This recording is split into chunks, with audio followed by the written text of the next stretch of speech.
Seiring berjalannya waktu, tanpa terasa sudah banyak teman-teman yang mulai mengundang ke pernikahan. Hampir setiap akhir pekan sudah mulai ada jadwal pernikahan yang seharusnya perlu kita kunjungi sih bersama pasangan. Nah, melihat mempelai yang terlihat bahagia dan mereka melengkapi satu sama lain, kok malah jadi baper ya? Nah, rasanya nggak sabar pengen ikut menyusul bersama si dia untuk segera mendapatkan label sah. Nah, sebenarnya jangan terburu-buru. Untuk melangkah ke tahap selanjutnya, sebenarnya kita harus memikirkan apa saja hal yang harus kita siapkan bersama pasangan.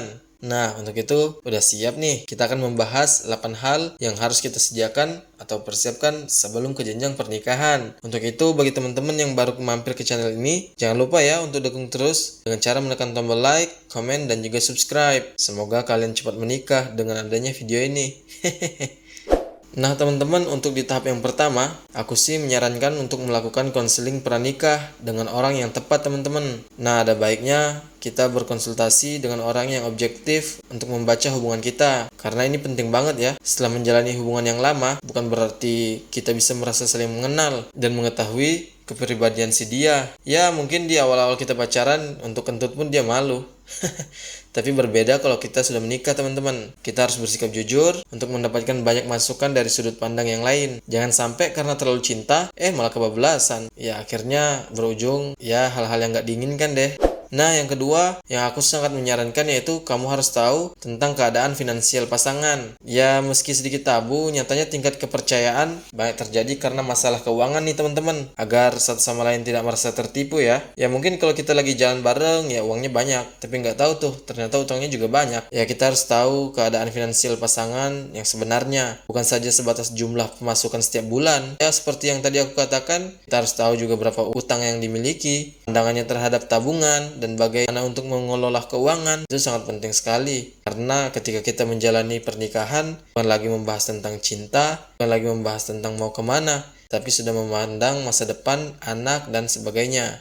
Nah teman-teman, di titik poin ketiga ini aku lebih menekankan sebelum kita menikah kita harus siap menjadi cadangan tulang punggung keluarga. Ya kalau kita nggak terlahir dari salah satu anggota keluarga cendana, ya kita pastikan kita nggak menggantungkan hubungan kita kepada pasangan aja. Meskipun bisa dikatakan kalau laki-laki itu wajib untuk mencari nafkah. Ya tapi tidak ada salahnya lah ya kalau kita meringankan beban dengan bekerja. Mungkin kita bisa membeli barang impian dengan hasil jeripaya kita sendiri. Bila tak ingin kerja kantoran, ya mungkin kita bisa mencari pekerjaan seperti jualan online dan sebagainya.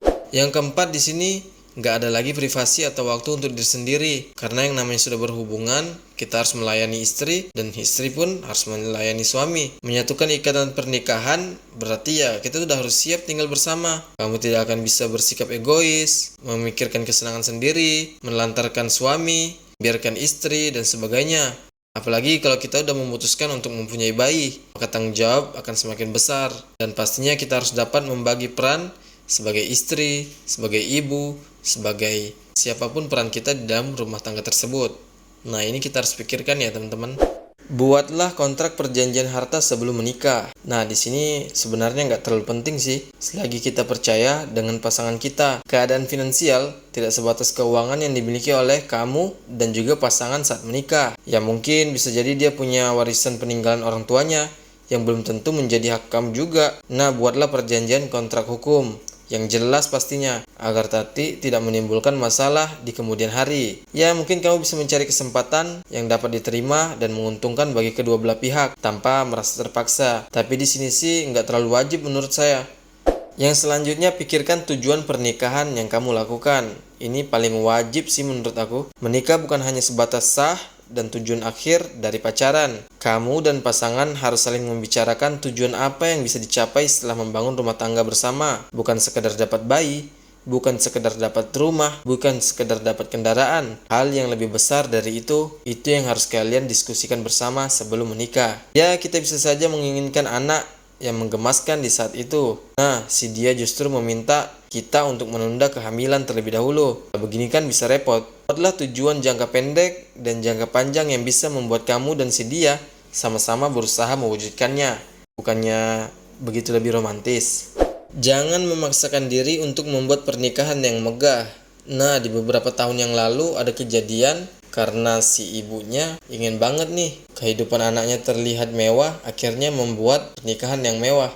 ternyata malah ngutang. Nah, menjadi momen yang diharapkan sekaligus seumur hidup. Siapa sih yang nggak ingin mengadakan pesta pernikahan besar-besaran? Tapi ini bukan suatu kewajiban dan tujuan ya teman-teman. Namun, pesta yang megah tentu memiliki biaya yang tidak sedikit. Jangan biarkan, kamu justru terlilit hutang demi membahagiakan tamu yang datang. Percaya deh, 10 tahun setelah melewati pernikahanmu, suara gemetar si dia saat mengucapkan ijab kabul justru lebih diingat daripada sajian makanan yang bahkan tidak sempat kamu cicipi pastinya. Nah, selanjutnya selesaikan masalah secepat mungkin. Melewati hari pernikahan bukan berarti kisah cintamu dengan si dia akan terus berjalan mulus. Ya, nggak seperti di sinetron-sinetron lah. Dengan kehidupan dan tanggung jawab yang baru, tentu akan ada masalah yang muncul yang harus diselesaikan. Pastinya harus diselesaikan dengan dua pemikiran yang berbeda.